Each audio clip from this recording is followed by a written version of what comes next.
cualquier persona diferencia entre artesanía e industria, como vemos en la foto. Hasta el siglo XVIII, el sector secundario, la fabricación de cosas, consistía en la artesanía, donde se trabajaba, como vemos en la imagen, con herramientas movidas a mano en pequeños talleres. El artículo resultaba caro, pero también era exclusivo. Cada producto era único, de manera que no se producían dos zapatos iguales ni dos gorros idénticos.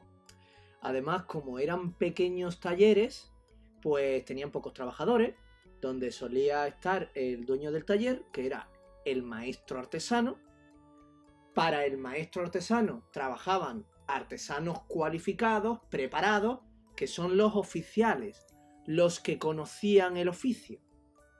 Y también ayudaban trabajadores sin cualificar, pues que están aprendiendo, lo que son los aprendices, trainees. Bueno, pues estos trabajadores estaban organizados en gremios. ¿Y qué son los gremios? Los gremios son asociaciones de maestros artesanos de un mismo oficio. Por ejemplo, el gremio de zapateros, el gremio de sastres, y cada gremio se reunía para decidir los precios, las normas de trabajo, es decir, reglamenta, pone reglas, pone normas al oficio. Pues así estaban las cosas cuando a mitad del siglo XVIII, en Inglaterra, se inventaron las primeras máquinas movidas por energía en grandes fábricas, con muchos trabajadores. Es decir, aparece la industria. Y así aumenta la productividad, fabricando mucha más cantidad de productos iguales de forma rápida. Y por tanto, de menos calidad, pero más baratos. ¿Cómo se pasa de pronto de los pequeños talleres artesanales de artesanía a las grandes fábricas industriales? Bueno, pues hay un proceso intermedio que se desarrolla en el siglo XVIII en Inglaterra y que se llama sistema doméstico o putting out system. Hay que pensar que estas normas de los gremios artesanales perjudicaban a los comerciantes, porque claro, con tantas reglas del oficio, el comerciante no podía vender al precio que quería, no podía vender la cantidad que quería. Así que los mercaderes inventan un sistema nuevo saltándose los gremios. ¿Qué hacen? Pues el mercader, el comerciante, entrega las herramientas y la materia prima, por ejemplo, el algodón, cotton, a los campesinos. Y los campesinos trabajan en sus casas en sus ratos libres que les deja la agricultura. Y así se sacan un dinero extra.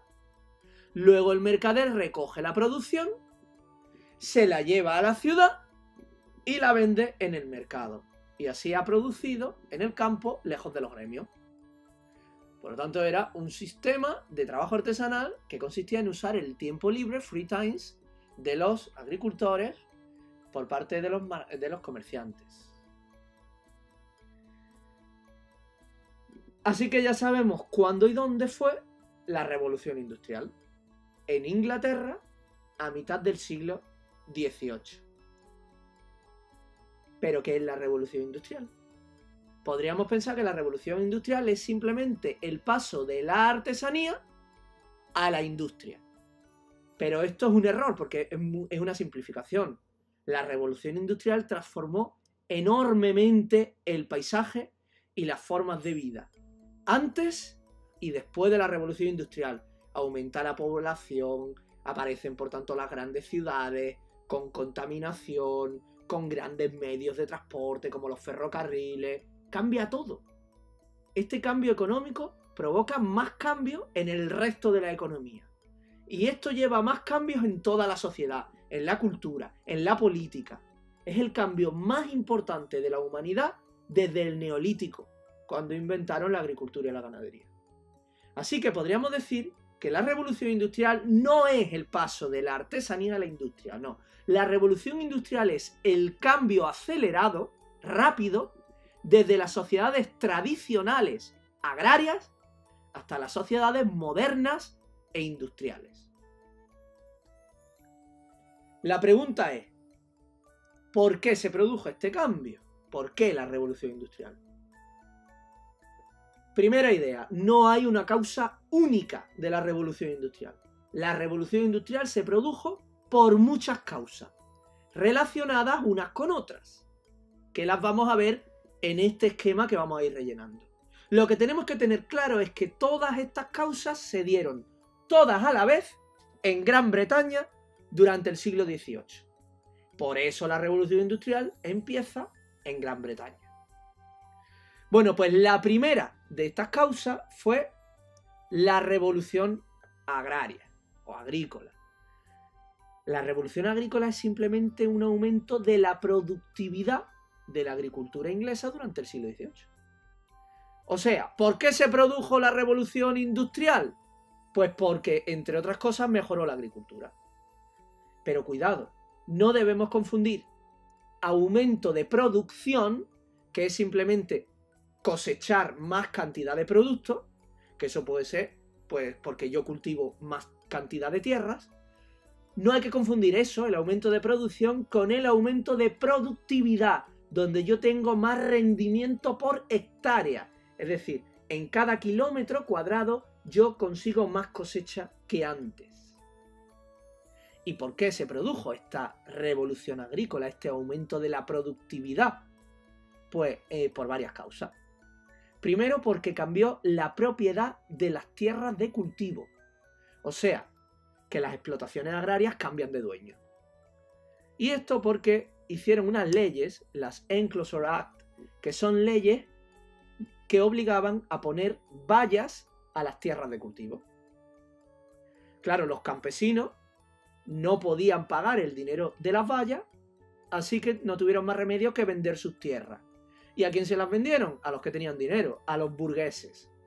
Así, los nuevos dueños de las tierras son gente que tienen dinero, tienen capital, para invertir, para gastar en mejorar la agricultura. ¿Y les interesa mejorar la agricultura? Pues sí, porque ahora los nuevos dueños van a hacer una agricultura de mercado. Ya no es una agricultura de subsistencia. Ahora se cultiva para vender la cosecha y ganar dinero. Hay que recordar que los campesinos se están ganando un dinero extra con el sistema doméstico. Así que tienen más dinero que para comprar. Hay más mercado. Y esto lo ven los nuevos dueños de las tierras. ¿Y esto cómo lo hacen? ¿Cómo mejoran la agricultura? Pues con nuevos sistemas de cultivo. Eliminan el barbecho.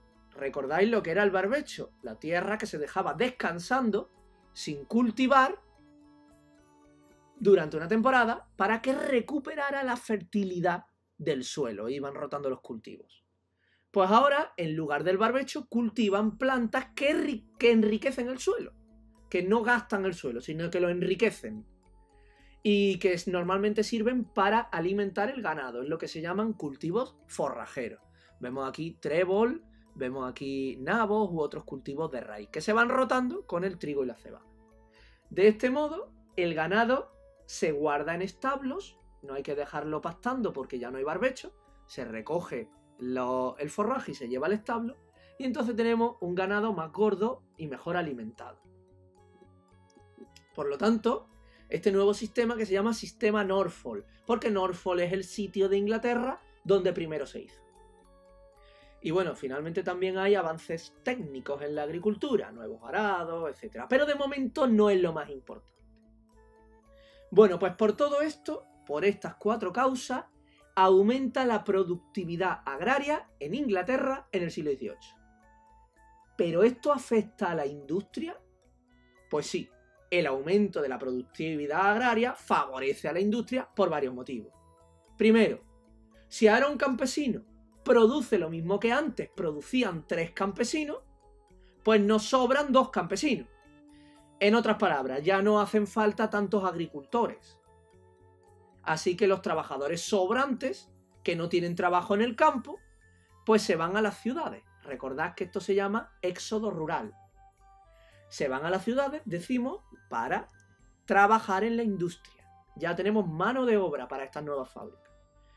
En segundo lugar, también sobraba, también había un excedente de alimentos. para poder alimentar a toda esta población industrial, porque toda esta gente que vive en las ciudades y que trabaja en la industria tendrá que comer, consume alimentos, pero no produce alimentos, trabajan en las fábricas. En tercer lugar, los agricultores, los nuevos dueños de las tierras, ganan dinero. Esto es lo que se llama concentración de capitales. ¿Y qué hacen con este dinero? Pues, por ejemplo, montar fábricas. Y finalmente, pues todas estas fábricas tienen que vender lo que fabrican a alguien, necesitan clientes. Pues la revolución agrícola crea mercado para la industria, porque aumenta la capacidad adquisitiva, o sea, la capacidad de compra de la población rural, de la población del campo.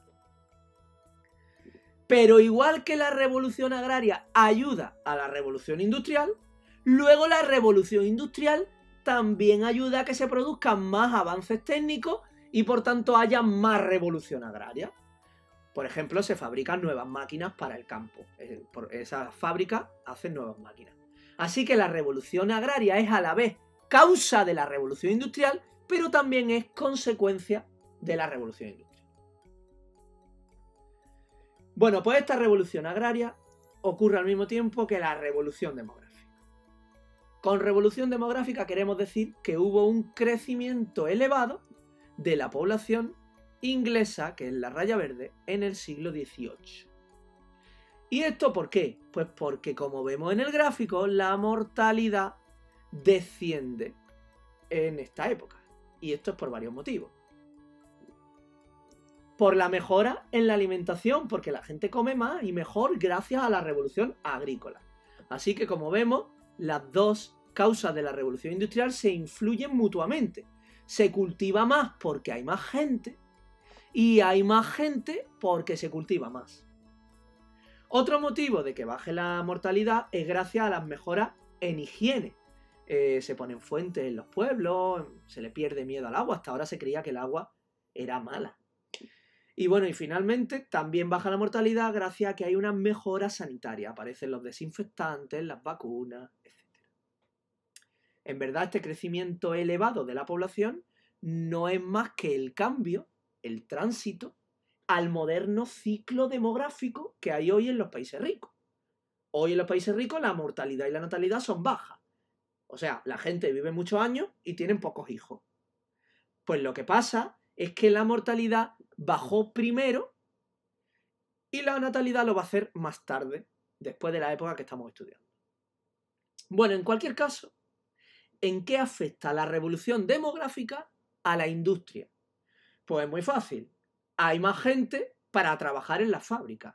Hay más mano de obra para la industria. Y también hay más gente, pues hay más gente para comprar. Más mercado para la industria. Que además, recordad que esta es una de las cosas que animó a la agricultura. Luego, posteriormente, la revolución industrial también reforzó la revolución demográfica. Gracias a la industria la gente vive más años porque vive mejor, en fin, hay una nueva relación de causa y a la vez consecuencia. Claro, si hay más gente para comprar y más productos agrarios para comerciar, pues mejora el comercio. Así que una tercera causa es que también hubo una revolución en el sector terciario, en el comercio y en los transportes. El comercio inglés aumentó muchísimo en el siglo XVIII. ¿Por qué? Pues porque Inglaterra es la primera potencia marítima, o sea, tiene los mejores barcos. Porque además se hacen leyes que eliminan las aduanas. Recordad que las aduanas eran los impuestos que encarecían los productos. Hacía que los productos fueran más caros. Y finalmente porque hay una mejora en los transportes. Se construyen canales fluviales, se construyen carreteras de peaje por parte de empresarios privados. Y todo esto beneficia a la industria. Porque permite a la industria usar materias primas que estuvieran lejos, gracias a que hay mejores transportes. Además, abarata los productos industriales, porque el transporte es más barato. Y además, los comerciantes ganan dinero, capital, Y ganan también experiencia en los negocios. Y luego este capital y esta experiencia la podrán invertir en montar fábricas. Y como no podía ser de otra manera, comercio y transporte luego serán también beneficiados por la revolución industrial. Por ejemplo, el invento del ferrocarril mejora aún más el transporte y mejora aún más el comercio. Así que otra vez es causa y consecuencia. Si nos fijamos, en todo este proceso se han ido dando las leyes favorables. Las Enclosure Act, por ejemplo, la ley que permitía a los empresarios construir carreteras de peaje, la ley que elimina las aduanas. Así que finalmente, la cuarta causa de la revolución industrial es la revolución política. Es que Inglaterra, Gran Bretaña, fue el primer país en aplicar el liberalismo político que hemos estudiado en otros temas. Por eso tuvo las leyes adecuadas para favorecer el proceso. La revolución inglesa que hubo en 1688 dio a Inglaterra un parlamento que defiende, o sea, en Inglaterra no hay un rey absoluto, hay un parlamento que defiende los intereses de los comerciantes y de los industriales, es decir, de los burgueses, frente a los intereses de los terratenientes, los dueños de la tierra, que eran los nobles. Un ejemplo es la eliminación del proteccionismo, que protegía de la competencia extranjera, poniendo impuestos a los productos extranjeros. Bueno, pues el proteccionismo interesa a los productores de trigo, pero el proteccionismo no interesa a los comerciantes. Y por todas estas causas se produjo la revolución industrial en Inglaterra.